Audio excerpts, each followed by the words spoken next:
Pare de correr atrás da sua própria destruição. Muitas pessoas passam a vida correndo atrás do pecado, correndo atrás daquilo que elas sabem que vai destruí-los, de comportamentos, de pessoas, de lugares que elas sabem que lhes farão mal. Insistem, procuram, quando são alertadas, elas dizem: não, eu quero demais, eu não consigo me conter, eu estou apaixonado por isso. Mas aí, quando a destruição, quando a dor, quando o problema que era inevitável, que era esperado, quando a consequência vem, mas eu não entendo por que isso está acontecendo, por que, Senhor, por que isso está acontecendo, eu não fiz nada, eu sou inocente. Mas a verdade é que negar a culpa não te torna inocente. Negar o pecado não te faz justo. Só o arrependimento e o endireitar dos caminhos é que de fato pode te proporcionar um futuro diferente, um caminho de prosperidade, de alegria, de paz diante do Senhor.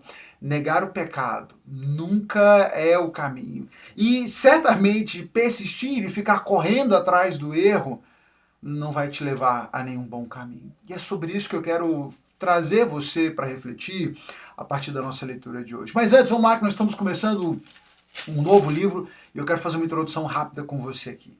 Começamos hoje a leitura do profeta Jeremias. Aliás, a propósito, perdão, hoje não, né? A nossa leitura de Jeremias começou ontem, mas eu não consegui gravar esse vídeo ontem à noite, por isso estou gravando aqui cedinho e vou postar para você agora de manhã. E à noite tem o vídeo da leitura do segundo dia, então hoje tem 2 conteúdos para você.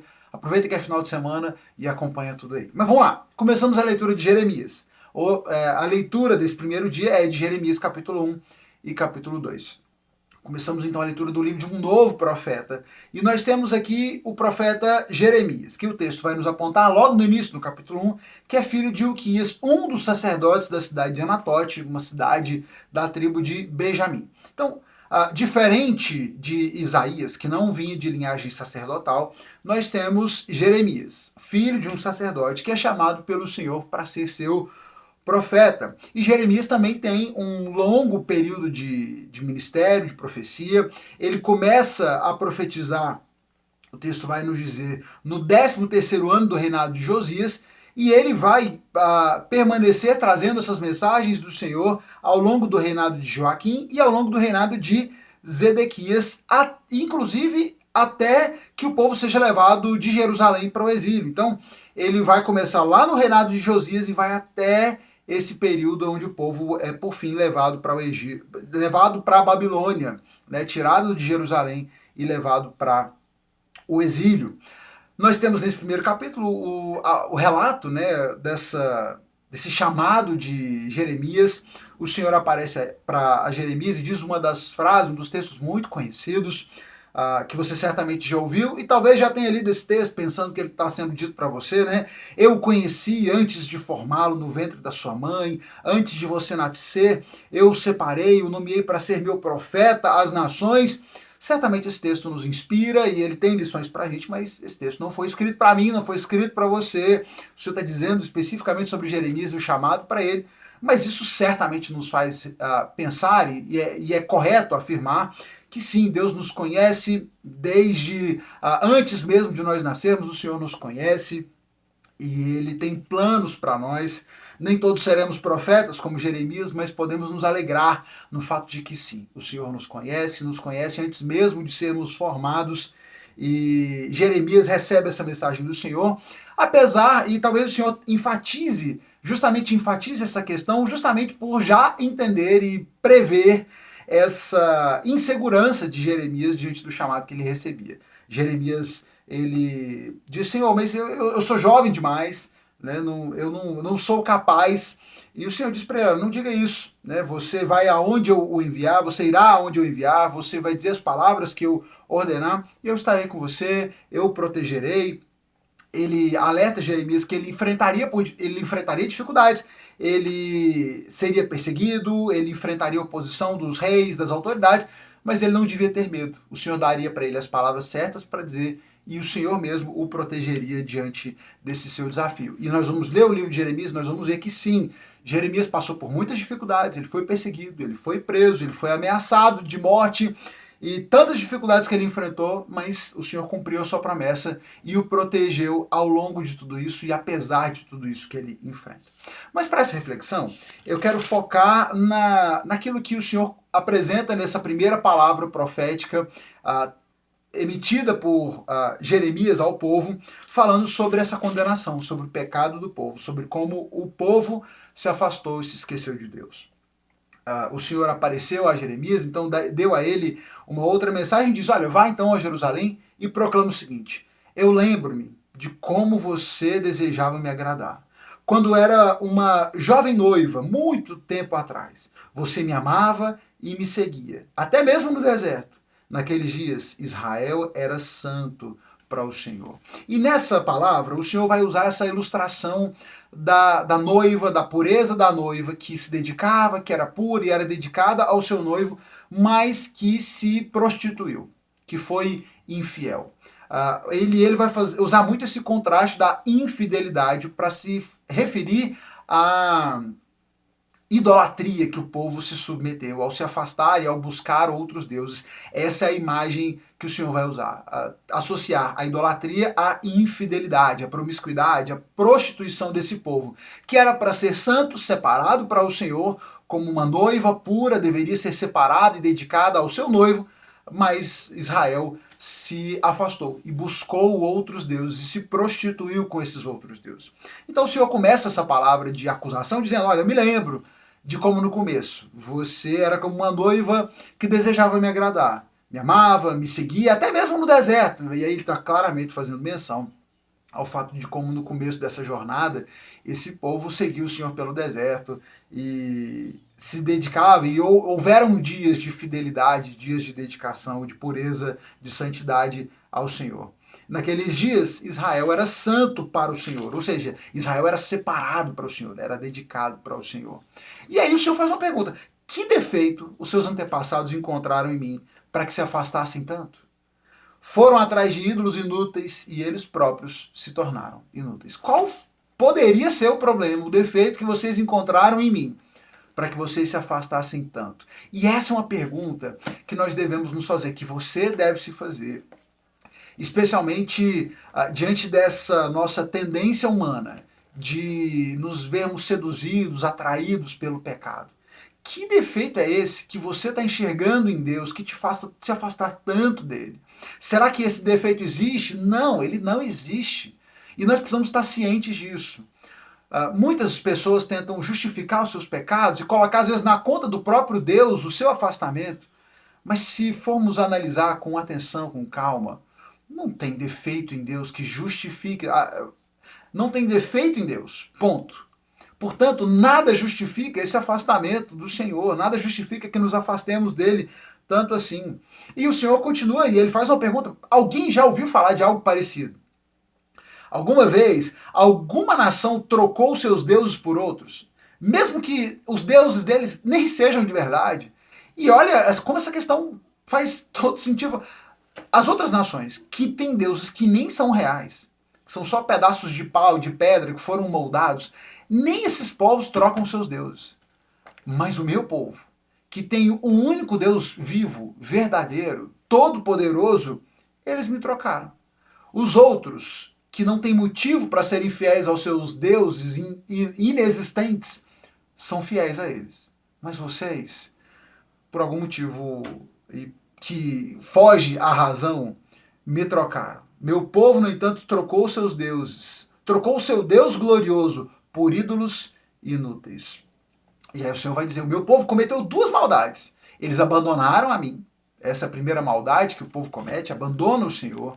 E a segunda, cavaram para si cisternas rachadas, que não podem reter a água. Por um lado, o primeiro erro foi o erro de abandonar o Senhor, seguido de um segundo erro, que é o de buscar em si mesmos, em si próprios, satisfazer aquilo que precisavam, satisfazer daquilo que antes dependiam do Senhor. Se eles se afastaram dessa fonte de água, agora esse povo tenta obter essa água buscando com as suas próprias forças, porque eles abandonaram a fonte de água viva. Agora eles precisavam cavar cisternas para tentar buscar água. Mas essas cisternas são cisternas rachadas. Não importa o quanto eles tentem ajuntar, essa água nunca vai estar ali naquela cisterna, porque ela está rachada, essa água vai infiltrando, essa água vai se esvaindo. Se afastaram de Deus e buscaram em si próprios, buscaram se manter sem o Senhor. A gente não precisa de Deus, a gente vai cavar uma cisterna e está tudo resolvido. Nós não precisamos dessa fonte de água viva. Não há outra consequência que não a seca, que não a destruição, que não a completa destruição de um povo que antes era fiel ao Senhor, mas que fez uma escolha sem sentido, fez uma troca que nenhum dos outros povos pagãos faria, abandonou o Senhor sem razão. E agora passa por isso, está no deserto, está sem água e e enfrenta as consequências do seu pecado. E é justamente por isso que ele vai seguir falando sobre os resultados desse pecado. Por que Israel se tornou escravo? Talvez seja a pergunta que o povo estivesse fazendo. Então por que a gente está passando por isso? Por que nós vamos passar por isso? Vocês são responsáveis por isso. E é o que o Senhor vai dizer. Você mesmo é responsável por isso, pois abandonou o Senhor, seu Deus, embora ele o guiasse pelo caminho. A sua maldade trará o seu próprio castigo, e verá como é mau e amargo abandonar o Senhor, seu Deus, e não o temer. Esse é um outro aspecto que é necessário que eu reflitamos. Quando nós passamos pelas consequências, enfrentamos as consequências dos nossos pecados, é muito natural que tentemos negar a nossa participação nas coisas. Que isso, eu não fiz nada, eu não sei, não consigo entender por que eu estou enfrentando isso, mas o Senhor vai dizer, vocês são responsáveis por isso, vocês causaram todo esse estrago, vocês me abandonaram, vocês buscaram outros deuses, se prostituíram com esses ídolos, se esqueceram do Senhor. Vocês é que são responsáveis pelo que vocês estão enfrentando agora. Vocês se comportaram, e ele vai usar essa ilustração, vocês se comportaram como a fêmea do camelo, inquieta e desesperada para encontrar um macho, que não precisa nem que os machos vão atrás dela. A fêmea do camelo, do jumento, elas é que estão correndo atrás dos machos na época do cio. O macho nem precisa fazer esforço, porque a fêmea está correndo atrás. Vocês estão iguais a essas fêmeas no cio. Vocês estão correndo atrás desses outros povos, estão correndo atrás desses outros deuses, fazendo alianças desesperadas. Eles nem tentaram, eles nem tiveram que vir atrás de vocês, nem tiveram que seduzi-los. Vocês se entregaram por conta própria e saíram correndo atrás deles. Por isso o Senhor pergunta, quando parará de correr? Quando, Israel, você vai parar de correr atrás desses outros deuses? Quando deixará de ofegar por outros deuses? Mas você diz, não adianta falar comigo, eu estou apaixonada pelos deuses estrangeiros e eu irei atrás deles. E aqui aquele papo meio que adolescente convicto do erro, não adianta você me falar que fulano não é bom para mim, eu estou apaixonado e eu quero e eu vou fazer o que eu quiser. Mas isso vai muito além de um papo de adolescente atrás de um namoro sem futuro. Esse é o relato de muito da humanidade, que sabe do erro, corre atrás do erro. Ele, com suas próprias pernas, buscam o pecado, insistem, quando são alertados, dizem, não, mas eu não consigo me livrar, eu quero. Dão as costas para mim, mas em tempos de aflição clamam, vem nos salvar. Por que vocês não clamam aos deuses que vocês mesmos fizeram? Que eles o salvem, então, da aflição quando ela vier. Vocês agora me acusam de fazer o mal, o Senhor está dizendo, né? Mas foram vocês que se rebelaram primeiro. Por isso ele termina o capítulo 2 dizendo, ainda assim você diz, eu não fiz nada de errado. Certamente Deus não está irado comigo. Agora, porém, eu a julgarei severamente. Por que ele vai julgar severamente? Pois você afirma que não pecou. Primeiro aqui, depois ali, vai de um aliado a outro pedindo ajuda. Mas seus novos amigos no Egito a decepcionarão, como fez a Assíria. Israel se prostituiu, rompeu a aliança, o seu laço de fidelidade com o Senhor. Ela, por conta própria, saiu desesperada, correndo atrás desses falsos deuses, como uma camela no cio, buscando o pecado, atrás do pecado. Abandonou Deus, passou a enfrentar as consequências do seu pecado, e na hora que a coisa aperta, eu não sei porque eu estou passando por isso, eu não fiz nada de errado. e por causa, inclusive, dessa negativa e de se recusar a enxergar o seu erro, será castigado de forma ainda mais severa. Hoje, diante dessa leitura, minha reflexão, meu alerta a você é o que eu disse lá no início do vídeo. Pare de correr atrás do erro, pare de correr atrás do pecado.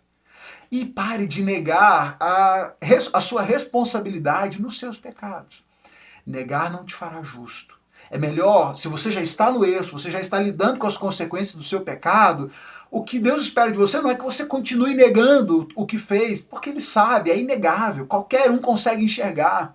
Quando Israel está negando aquilo que fez, o Senhor usa uma ilustração, ele diz, como é que você pode dizer isso, que você não fez nada? Vá para qualquer vale da terra e veja como agiu. Qualquer vale que você procurar aqui, você vai achar um altar para Baal, os sinais são visíveis do seu pecado.